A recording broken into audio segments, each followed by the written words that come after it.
Vamos a empezar ya con Lorenzo González, que como digo es director de ventas institucionales de Nordea Asset Management. Ya sabes, Lorenzo, tienes 5 minutos exactos, tienes ahí el contador, para contarnos cómo veis este próximo año.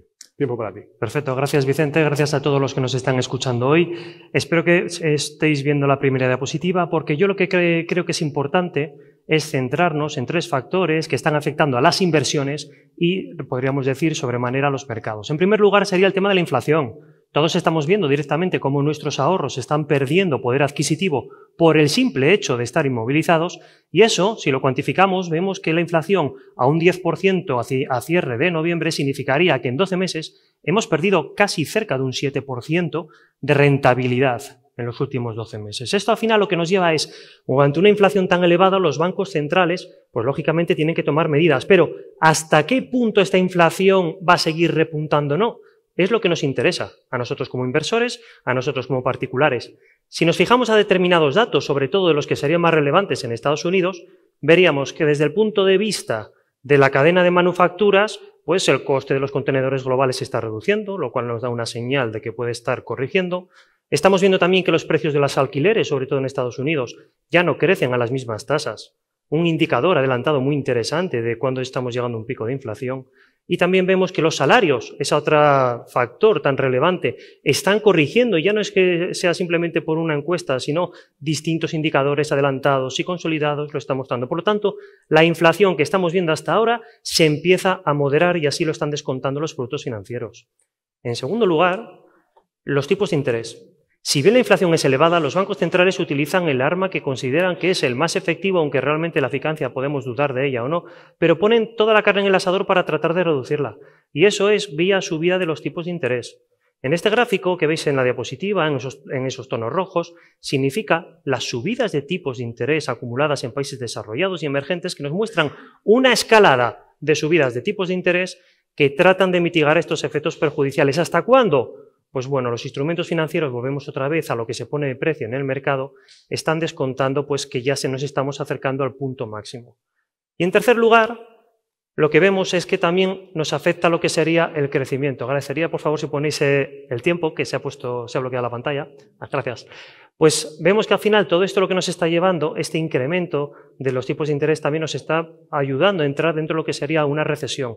Puede ser más moderada, más leve, lo que podríamos pensar de cualquier manera, pero los datos son los datos y el Fondo Monetario Internacional está dando unos datos de, si bien en el 2021 crecíamos a nivel global en tasas del 6%, pues ya para el año que viene se espera que vaya a ser un 2,7%. Por lo tanto, estos indicadores adelantados y consolidados actuales nos están mostrando directamente esa reducción de lo que sería por las expectativas de crecimiento.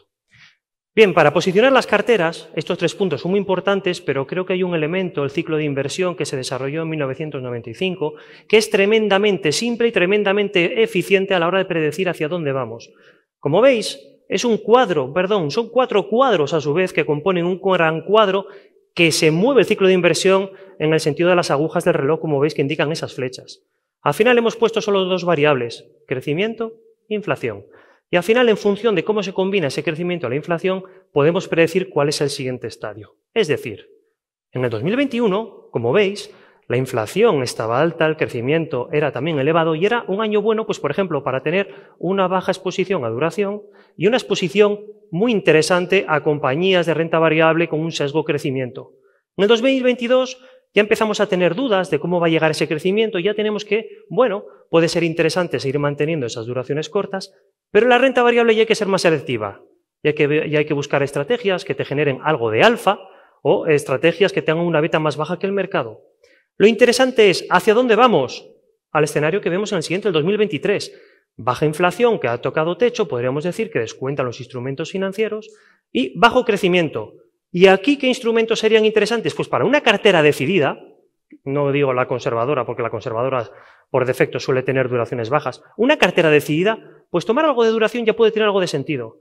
Y al mismo tiempo no olvidemos que la renta variable sigue siendo interesante, esta que genera alfa y que tiene pues unas betas más bajas del mercado.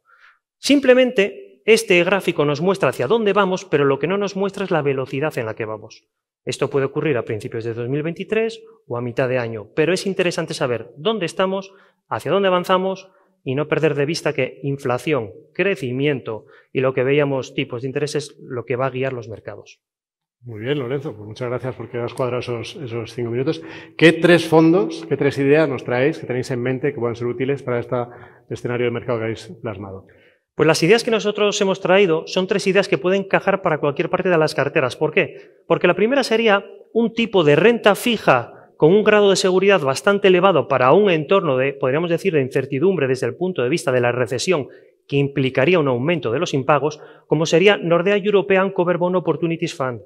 Invertir en cover bonds con unas valoraciones atractivas, con un equipo que directamente, pues no es este fondo, es otro, es European Covered Bond Opportunity Fund, pero bueno, este también lo vamos a hablar, que realmente es bastante interesante para esa parte conservadora de las carteras que tratas de obtener un alfa.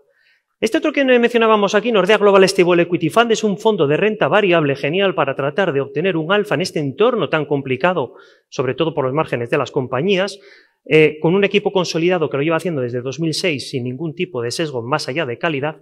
Y en tercer lugar, para los que no saben qué hacer, alternativos líquidos como Nordea Alpha 10 Fund, que es un fondo que realmente consideramos muy interesante porque descorrelaciona las carteras y da una rentabilidad atractiva con un riesgo controlado.